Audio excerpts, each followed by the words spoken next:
obwannakyemalira mu Uganda bugenda kusigala buwakanyizibwa ebbanga lyonna, era muganda wange ku nsonga eno kyenjagala omanye nti musiga eddamuzi tulaba nga lino lyawambibwa, tukimanyi bulungi nnyo, era eno oba oli awo omuntu yenna asobola okutuukirira General Museveni n'abako kye yeemulugunya alagira bulagizi nti oyo omulamuzi bamugye mu woofiisi, era ekyo kye bakola. Kakati munnange General Museveni wano ali mu ssenta kubanga muganda wange abantu boolekedde okubeera nga bamuteeka ku minzaani gye baamuteekako edda, kubanga bino byonna njagala okubuulira nti omutimbagano guno gutuyambye nnyo okubeera nga tubimanya. We twogerera balooya baamaze dda okubeera nga bavumirira principal judge olw'ebyo ebyasalwawo ku mulamuzi Farida Bukirwa. Kadaga already y'omu ku abo ababadde bafuukidde omulamuzi Farida Bukirwa akayinja mu ngatto. Omusango munnange alabika gumulemye. Ebyo bye yali yaloopewa General Museveni nga ayagala Farida Bukirwa nga omulamuzi ofiisi agiveemu. General Museveni kye yakkiriza muganda wange kirabika tebigenze bulungi yadde n'akamu, kubanga amazima go galisigala nga mazima. Era ku nsonga eyo nga sinaba kubeera nga ŋŋenda ewala ennyo tuli musiga eddamuzi General Museveni. Era eby'omulamuzi Esther Kitimbo Kisakye mumumanyi bulungi nnyo ennaku ezo, nabategeezaako nti yaddukira eyo mu ggwanga erya Amerika gye yeekukumye, kubanga eno Uganda muganda wange Uganda yali efunze ng'efundidde ddala. Kale munnange olw'okutya nga mumanyi ku lw'obulamu bwe n'ebirala byonna ebiyinza okuddirira n'adduka n'agenda mu Amerika, era gye buvuddeko baatukakasa lofaamu okuva sayidi ze yatukakasa embeera Kisakye gy'alimu, alimu exile. Kati General Museveni nga bino byonna nga binkutegeezezza nti kati ali mu ssenta awo bimukuba left right center. Kye yakoze munnange kwe kufuna omulamuzi Omutanzania, aleese omulamuzi Omutanzania, era nga ono yagenda okwasaganya ensonga za Kisakye okukakasiza ddala mu kunoonyereza Kisakye alina emisango gye yazza.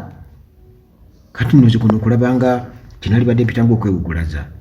Sirigendedde kutyoboola kitiibwa kya General Museveni naye kankoze kigambo okwewugulaza oba okwefuula nti tomanyi, kubanga tukimanyi bulungi nnyo Kisakye kye bamulanga kubeera nti mu balamuzi bali abalala bonna ku musango Robert Kyagulanyi Ssentamu gwe yawaaba nga tuvudde mu kalulu, kubanga yali agala okuleeta obujulizi obulala ayongeremu ne bamugaana. Ye Kisakye n'akakasa nti kiri okke n'ebirala byonna.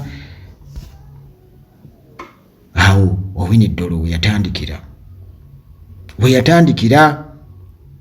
n'abalamuzi abalala bali bonna abalala okulaga nti balina gwe bakolera.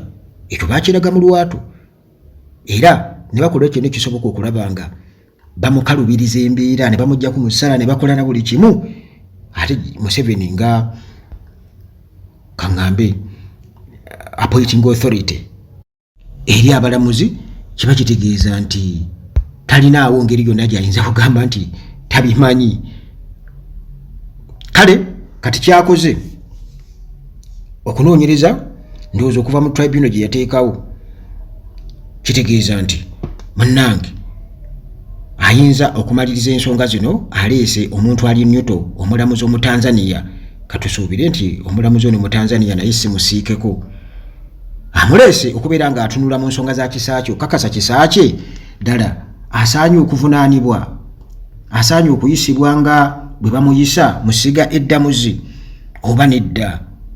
Kubanga kati jjukira nti Kisakye gye yagenda mu US n'amawulire okusaasaana nti gwe omuntu owa wansi oyinza okuba tobifaako, naye ensi yonna eba emwegesa amaaso General Museveni ng'ewuliza n'ensonga z'oli kitegeeza nti abeera akitadde ku mutendera ate ogwa waggulu ennyo bajjukira yasaba awummule Gen. Museveni n'agaana. Kakati ebyo emboozi nagikuwaako dda kati Gen. Museveni aleese mu Tanzania okusobola okubeera nti nno oba oli awo awumbawumba ekyo kireme kusajjuka. Kakati munnange era Gen. Museveni nga bwe nkutegeezezza nti ebintu musiga eddamuzi lino kirabika muganda wange kimaze okubeera nga kyeyoleka nti ye mulamuzi w'abalamuzi, kubanga omuntu yenna bw'agenda ewuwe mu woofiisi n'abaako kyaloopa Gen. Museveni aliyakitingirawo era mugenda okulaba omulamuzi gwe mubadde mwenyumirizaamu ng'ate tebamugobye tebamuwummuza tebakoze biki. Kakati tulijjinja omulamuzi gwe twogerako ye Farida Bukirwa ono nno munnange nga tutunuulira okwemulugunya okwali kukwasaganyiziddwa Uganda Law Society President tumanyi bulungi ennyo Isaka Ssemakadde, nga kuno kuli wamu ne balooya bannayuganda bano nga emirimu bagitambuliza wansi wa Jinja and Iganga Statutes mu kkooti enkulu. Bano bwe batyo munnange bawandiikidde Gen. Museveni okubeera nga akiteeka mu nkola kwegamba ajjulule ebirala byonna ebibaddewo ku mulamuzi ono Farida Shamira Bukirwa, bamufuule era bazzeewo ebitiibwa bye nga omulamuzi atuukiridde owa kkooti enkulu wano mu Uganda. Jjukira munnange bino byonna byali byamuggyibwako ensonga tugenda kuba tuzitunulamu bwe tutyo mpola mpola. Mukama Katonda atusaasire tumaleyo kuba bingi lwakuba mbadde nga sijjanga wano okubeera nga ate mbikuviira ku ntobo yaabyo osobole okubeera nga munnange obiggwa ennyalwe. Kakati tuula muganda wange gwe nampuliriza nkubuulire ebigenda mu maaso n'ettima obusungu obwakolebwa ku mulamuzi ono Bukirwa era ng'ensi yonna ekivumirira. Gen. Museveni asigadde yekka n'abo banne abaamuloopera okubonereza omulamuzi ono ng'ate munnange talina musango. Abalina ebirwadde omusawo gy'ali wano ku Uganda Atalagi, nze gwe navumbula eyo nga yeekwese eyo mu miseguusi, naye nga muganda wange eddagala alirina ku birwadde gwe bye badde munnange olowooza nti bizibu nnyo. Ebirwadde bye namuzisa wano ebyabulwadda eddagala ng'abantu babawa bubi eddagala nga bw'olwala oba ofuuse kasitoma kale bajja kuwa eddagala eriweweezaako bwe lityo nga bw'oddayo paka ebirwadde bwe bikula ne batugamba nti gundi anti kyekyamutta sukaali, pressure n'ebirwadde ebirala. Jangu wano ku Uganda Atalagi essimu zange zibeerako awo, emu esembyayo 15 endala 73 nkubira oŋŋambe empe ennamba y'amasawo kyekyokka. Siinaawo kye ngenda kugamba nti oba ate nsindikiraayo omutwalo. Kubanga munnange buno bulamu ate asiika obulamu tassa mukono. Nkimanyi nti bw'obeera omulwadde obeera desperate, osobola okuba ng'olina ssente naye nga tolina ayinza kukuvumula oba kukuwonya.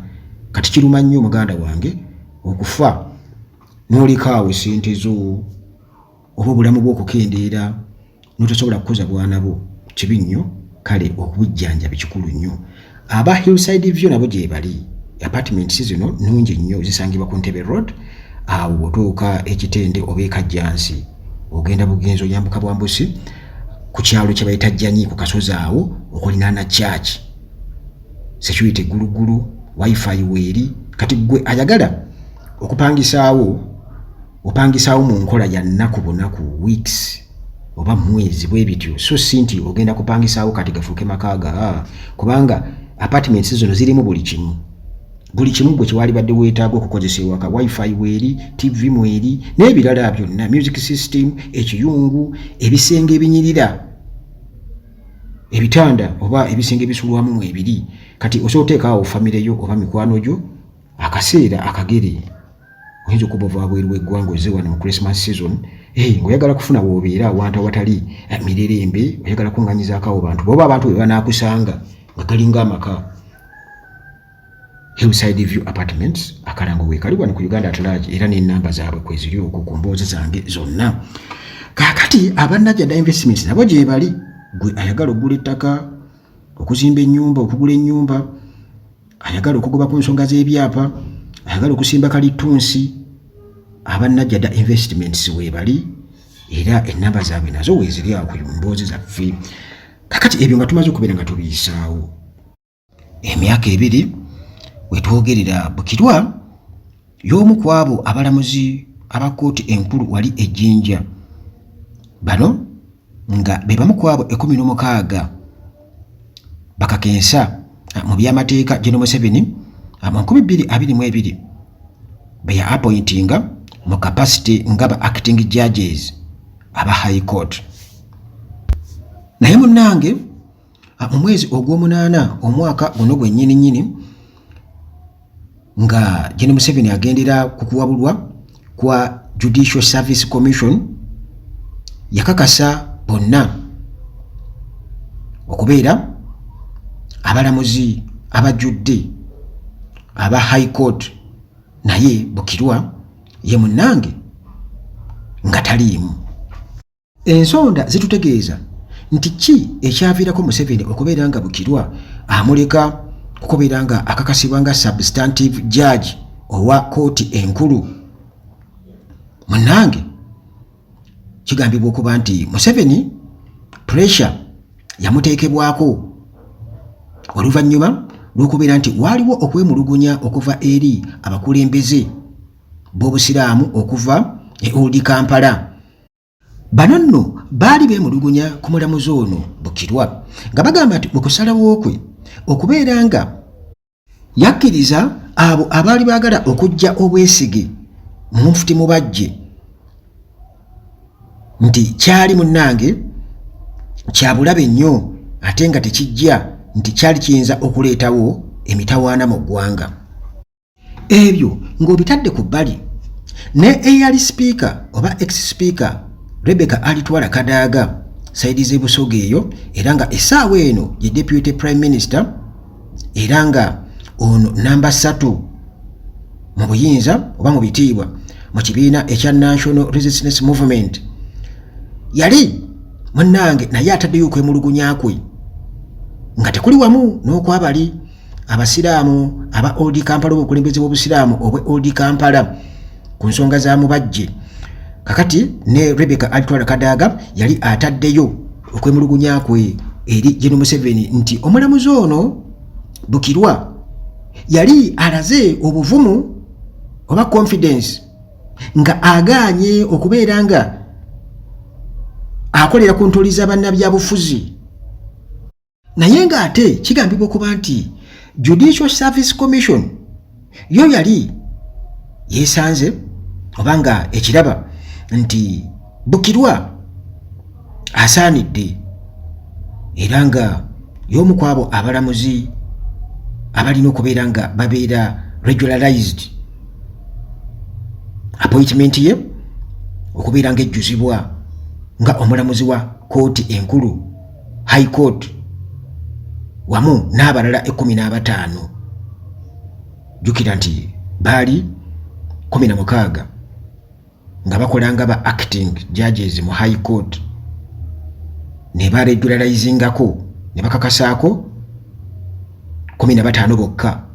Bukirwa munnange n'alekebwa ebbali era nga kiba kikakasa nti Judicial Service Commission bwetu yali emaze okubeera nga efunye eddoboozi order from above nti bali bonna okuleka ono Bukirwa era n'alekebwa ebbali.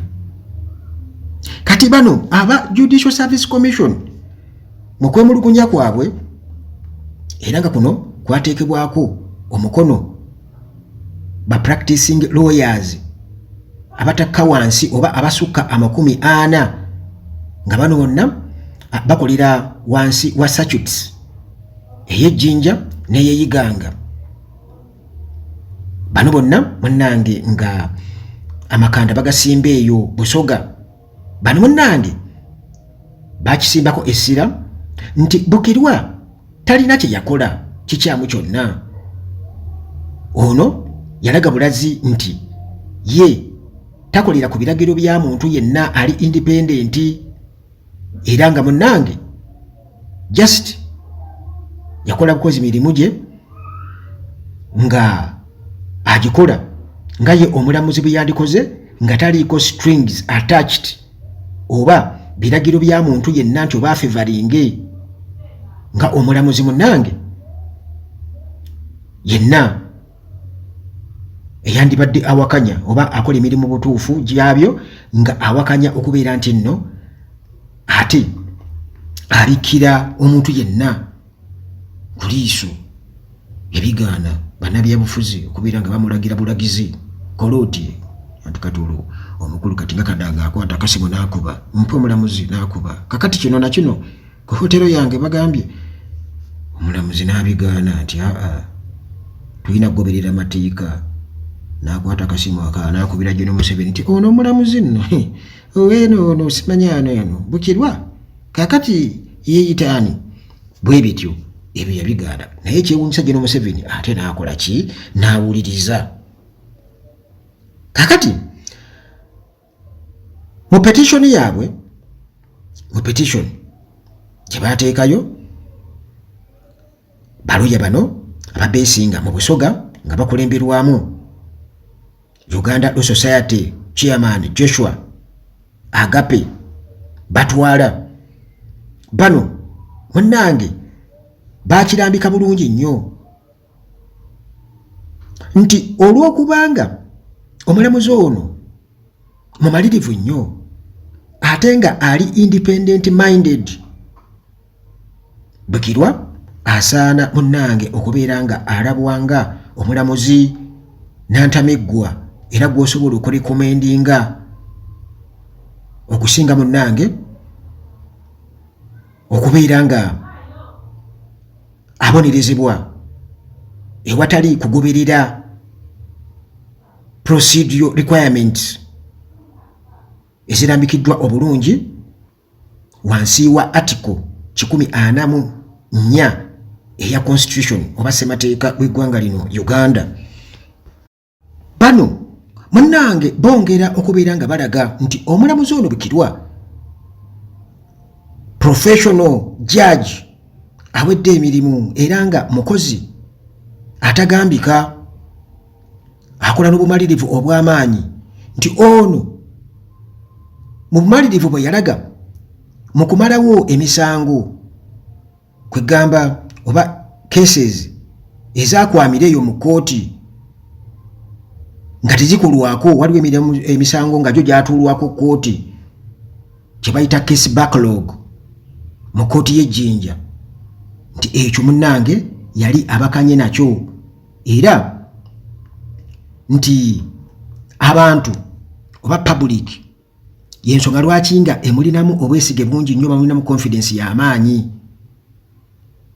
ate era nga munnange kino kibadde kyaludde okulabika mu ssiga eddamuzi eri Uganda era nti omukyalo ono gwe twogerako Bukirwa nti si bwogera bwogezi nti ngambo bugambo wabula obujulizi obukwatibwako bwe buli nti omukyalo ono yasobola okwasaganya emisango 165 mu myezi 24 gyokka nga akola nga acting judge ku Jinja High Court. Cases 165 mu myezi 24 gyokka.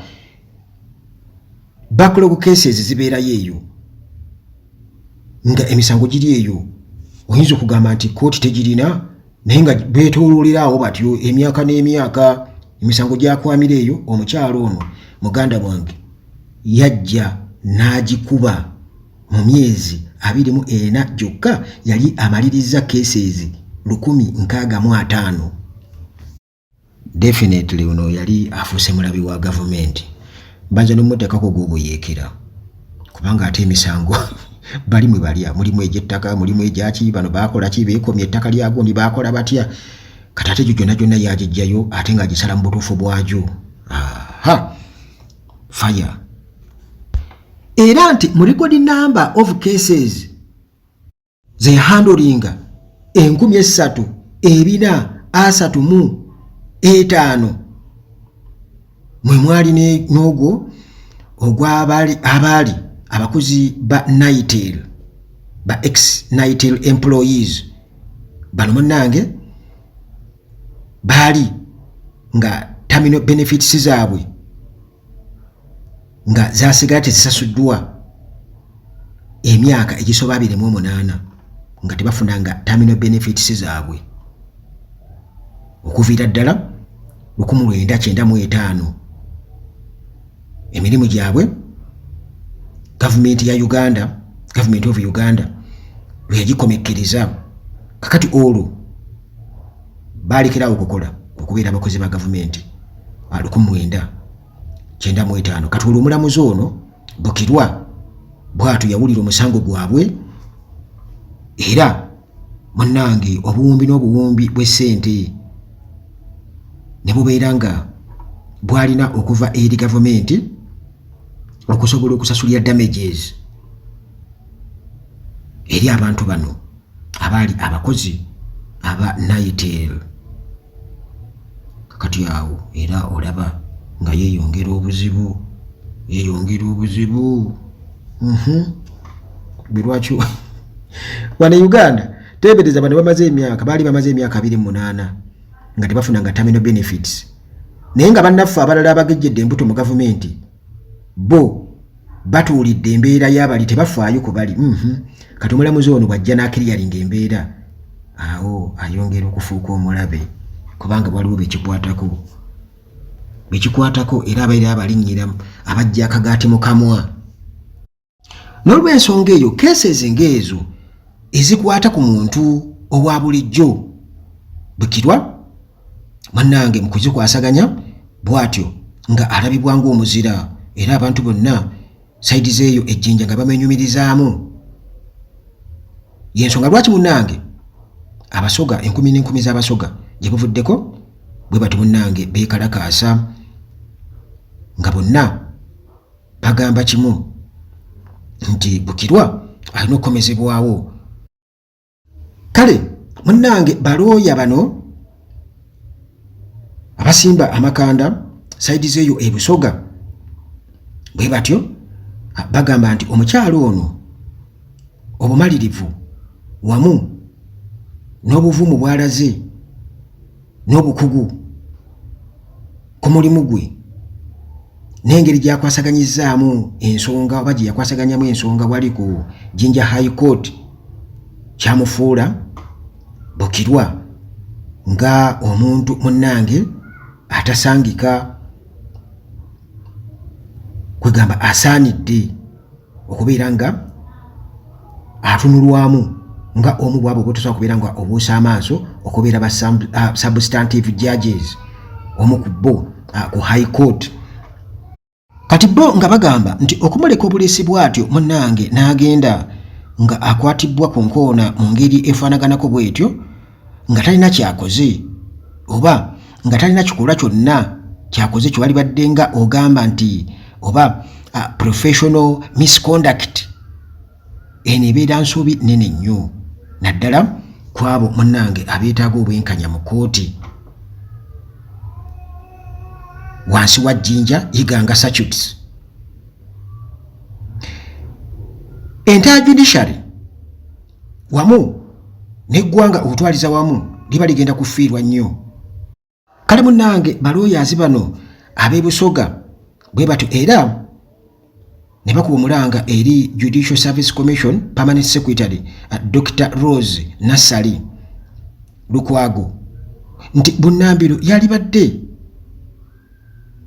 akwasaganya ensonga zino ne commission ne bawandiika oba ne bakulubuuta ebbaluwa eri General Museveni nga bamusaba akomyewo oba akakase Bukirwa nga omulamuzi munnange oba regularized high court judge omulamuzi omujjuvu mu kooti enkulu. Okwemulugunya kuno okwawandikiddwa ku miko 3 kopi yaweereddwako principal judge endala neeweebwa chief justice, deputy chief justice, the Uganda Law Society president wamu ne justice minister Norbert Mao bonna bafunyeeko kopi. Mao ono gye buvuddeko yali ayogera ku JLO's annual performance review conference wali ku Speak Resort Munyonyo. Eno munnange naye tiyaluma mu bigambo bye bwe yategeeza nti omulamuzi Bukirwa alina okuddamu munnange okubeera nga akwasaganya emirimu, alina okubeera reinstated nga substantive judge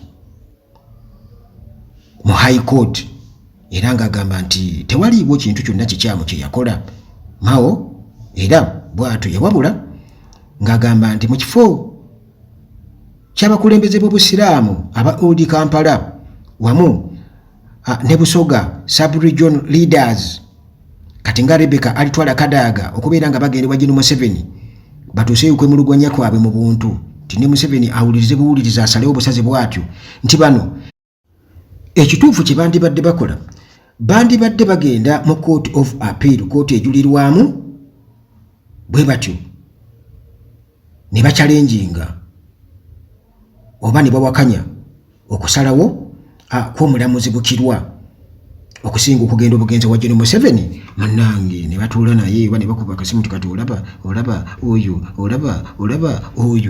naye wa president yalisaanye okubeera ng'anyumirwa nnyo olugambo kuba n'ekyo nakyo kirabika kizibu kiri awo.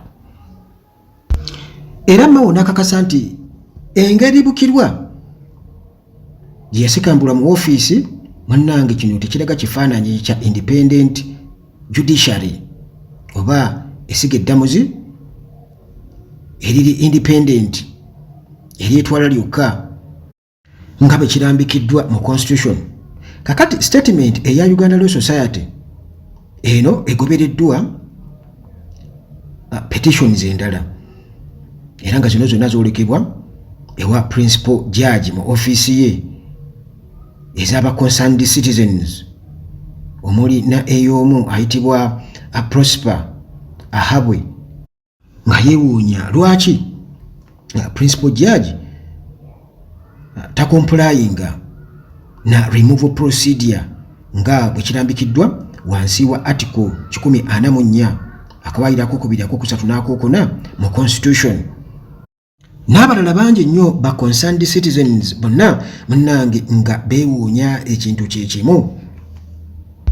Abo nno si be bokka muganda wange 10,000 ez'abalooya nga bano begattira wansi wa Uganda Muslim Lawyers Association UMLA nabo munnange bwe batyo balaze solidarity era nga bagamba nti omulamuzi ono Bukirwa alina okubeera nga munnange ensonga yetunulwamu okusinga okusindikibwa bwe kutyo kubanga ekyo kigenda kuba kiswaza nnyo.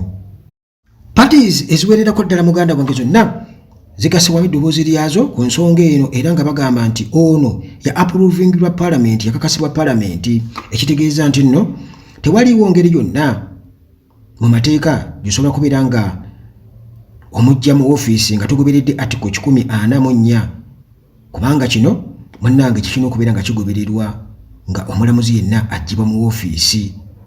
Kakati Bukirwa okumujja mu ofiisi tewaliiwo kintu kyonna kyagobererwa ku grounds ezo era nga munnange kitegeeza nti byonna byakolwa mu mwancoolo.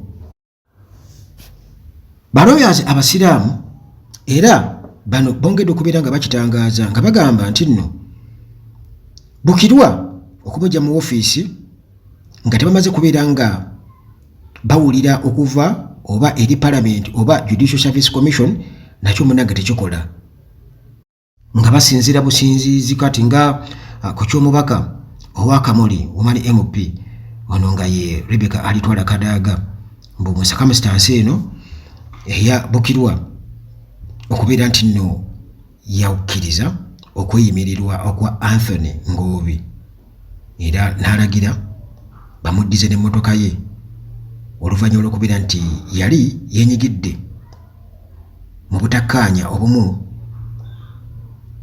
n'abantu abamu ku Century Hotel wali e Kamuli eya sipiika alitwala Kadaga kati n'asinziira okwo okubeera nga akwasaganya General Museveni nga asiiga omulamuzi Bukirwa enziro. Ekyo bakirabira ddala nti temuli nsonga enza kusinziirwako kubeera nti omulamuzi ow'ekitiibwa ng'oyo mu kapasite ye ne reputation ye yonna eyo akwatibwa ku nkoona mu ngeri ey'amancoolo. Kadaga ono era nga omusango gwavunaana oba obusungu bwe buva ku Bukirwa nti munnange amuyisaamu amaaso, alagira naye n'alagira nti Kadaga alagira ne Bukirwa n'alagira nga omulamuzi wa kooti enkulu. Era wano munnange Minisita Mao we yasinzidde n'agamba ng'awa okuwabulira General Museveni nti kakati baminisita ba Museveni abo ababeera banyiiziddwa baali badde bagenda mu kooti ejulirwamu ne bateekayo kwemulugunya kwabwe okusinga okugenda okuwaaba eri General Museveni obutereevu olwo nga baggyeyo omukono ogw'ekyuma ogw'ebyobufuzi, ekintu munnange ekityoboola ennyo essiga eddamuzi.